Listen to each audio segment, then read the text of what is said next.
ዲያቆኑ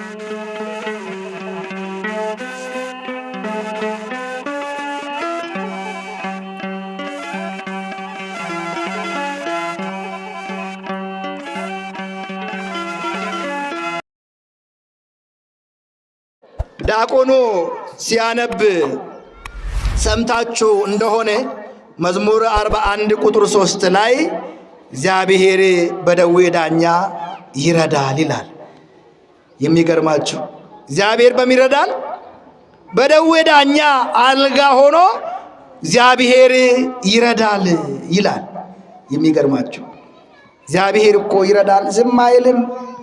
እግዚአብሔር ለዛሬው እንደው የረሳን የማያስታውሰን ሊመስለን ይችላል። እግዚአብሔር ግን በሕማማችን ሁሉ እንደሚረዳን መመልከት ያስፈልጋል። እግዚአብሔር ይረዶ ይስታራተ ሕማሙ ዋቀዮን ዲቤ ኬሰት ወራ አልጋ ኬስ ጀሌ ዋቀዮ ይሳን ገብጋር አስቦት እንግዲህ የመዳን እድሉ የተጣበበ ነው። ወይ አንድ ሰው ወይ ሁለት ሰው ገብቶ ይድናል። እዛ ቦታ ላይ መጻጉዕ ያለበት ቤተሳይዳ ያለው ጸበል ሰው ብዙ ነው፣ በሽተኛው ብዙ ነው፣ ቀኑን የሚጠባበቅ ብዙ ነው። ያለ ቀናችሁ አትድኑ። ጉያ ኬሰ መለ ሂንፈይተኒ ዋቀዮን አብዲ ጎረጣ ቁልቁልች ዳዊት ፋሩ ሶዶሚ ቶርበረት ለኩስ ኮካስተኒ ጩፍቱ ከሶዶሚ ሰደት አመስ ኤኑን አብዲንኮ እኒ ዋቀዮ ሚቲ ይወዳ አሁን እዚህ ተስፋዬ ማለት ሱ እግዚአብሔር አይደለም ይላል። ከዚህ በኋላ መጻጉዕ ዛሬ የምናከብረው ይህ ስያሜ ያገኘው ቅዱስ ያሬድ መዝሙር የተወሰደው ስያሜ ነው።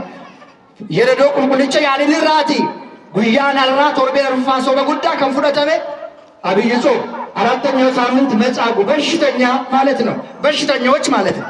እንግዲህ በዚህ ዕለት የሚገርማችሁ 38 ዓመት ቆይቶ ያለ ምንም ተስፋ መቁረጥ እግዚአብሔር እኮ የሞተውንም እና አልዓዛርን አይቴና ዋቀዮ በር አልዓዛርን ከንዱ ልዶ ኬሳ ካሴራ።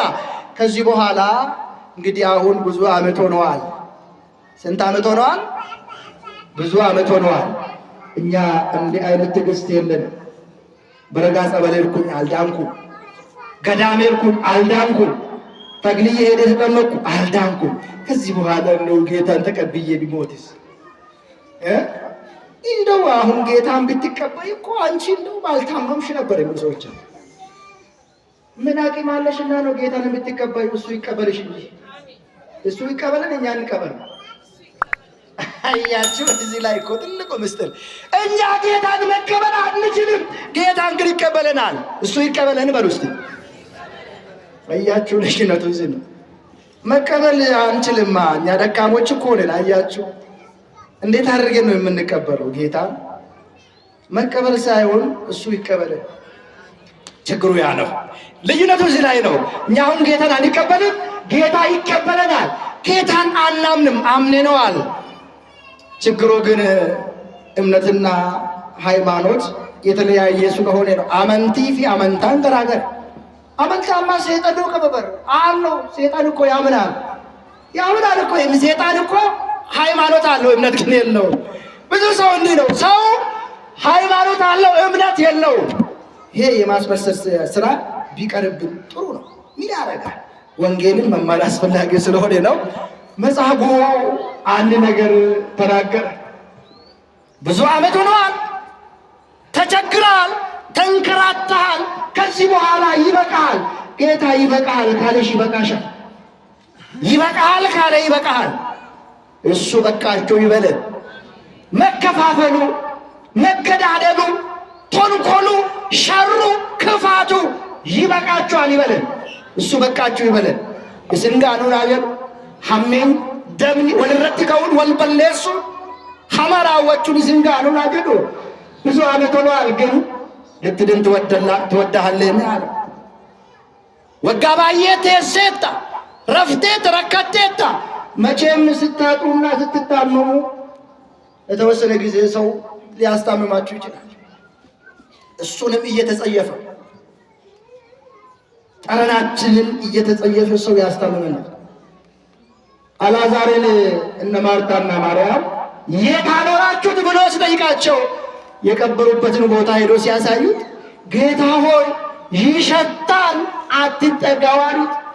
አቤት የኛሽ ጠረን እዚህ ቦታ የሚያመጣን እውነት ነው። መልካም ኖሮ ነው በቅዱስ ስፍራ እኛ ዛሬ ቆመን የምናለቅሰው የምንጸልየው። ጠረናችን እኮ ከፋ፣ ሽታችን የከረፋ ነው የሆነው። እውነቴን ነው የምላቸው። እሱ ግን ይህን ሁሉ ችሎ ጠረናችንን ችለው አስቡ። መጻጉዕን ስጠጋው ዘመድ አዝማድ እንደራቀው አይደለም። አከፍር ኦላን ገቴ ፍር የሮም ራሳፍ ሲደንዳ ሰኔም ወደ ምን አለበት ቢወስደው ቢሞት ምን አለበት ይላል ሰው። ለምን ይሰለቻል? ከዚህ ሁሉስ ቢገላግለውስ? አንዳንድ ሰዎች አሉ እንደው ብታቆርቡት እኮ ይሞታል ወይ ይለይለታል የምሯል። ከኔ ጋር ናቸው። አጋጥሟችሁ አያውቅም? ወይ ብታቆርቡ ወይ ይለይለታል ወይ ይኖራል። ስጋ ወደሞ መግደያ ነው እንዴ? ነው እንዴ? ነው አባቶቻችን ማኖራ ነው መግደያ ነው እያለ ነው። ከታመመ በኋላ አልጋ ላይ ከወደቀ ነው መውሰድ ያለበት። አንዳንድ ቦታ ላይ ሰውየው ነፍሱ ውጪ ነፍሱ ግቢ ውስጥ ሲገባ አቁርቡት ይለይለታል ይላል። ከኔ ጋር ናችሁ? ከዋሸ ዋሽታል ብሎ በማረም አትዋሹ። እውነት ነው ውሸት ነው ይለይለታል። አቁርቡት። በሕይወት እያለ ንስሐ ገብቶ ያልተቀበለውን ስጋ ወደሙ ይህ ሰው አሁን ብሞት ምን ይገርማል? ጅሬኛን ጋፈ ጅሩ ፎን ዲገ ጎፍታይን ፉረነ ጋፈ ስሬ ይረጥ ኩፌ ኢሳ ቁቁረደ ወፍረተ ይወዱ ማን ይቀር። እንደዚህ ስጋ ወደሙ ለሕይወት እንጂ ለሞት እኛ አንቀበልም። ይሄንን ነው እያለሽ ይቅርብን። ሁሉም ነገር ሁሉም የሚያጓጓ ሁሉም እኮ ይቀራል። ሀብቱ ንብረቱ ዓለሙን ምንድን ነው የሚባለው? ዓለሙን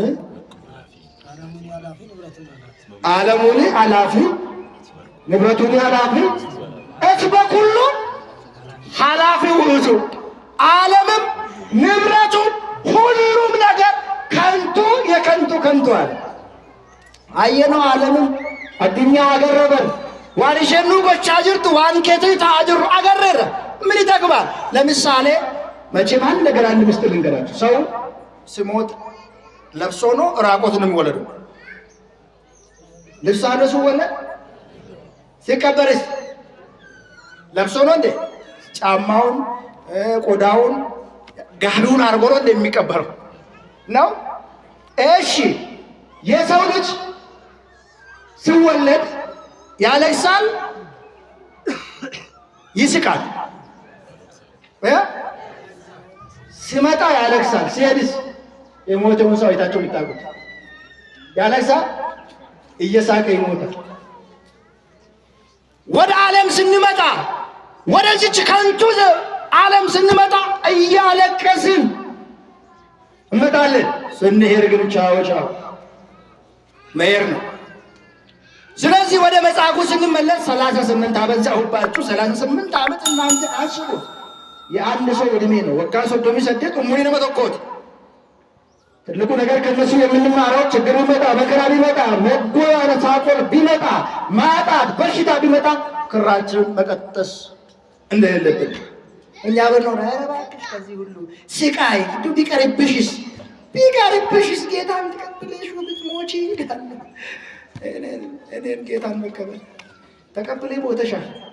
የተቀበልሽውን መቼ በስርዓቱ ያሽውና ነው ሌላን የምትቀበል ነው። እስቲ የተቀበላችሁትን ጌታ በምን መልኩ ነው የምታስተናግዱት? ከሚተወል እንጀራችሁ ሰብለተን ገውፍታ ሰብለተን ሁለተኛ ጌታ አዲስ ሃይማኖት የለም።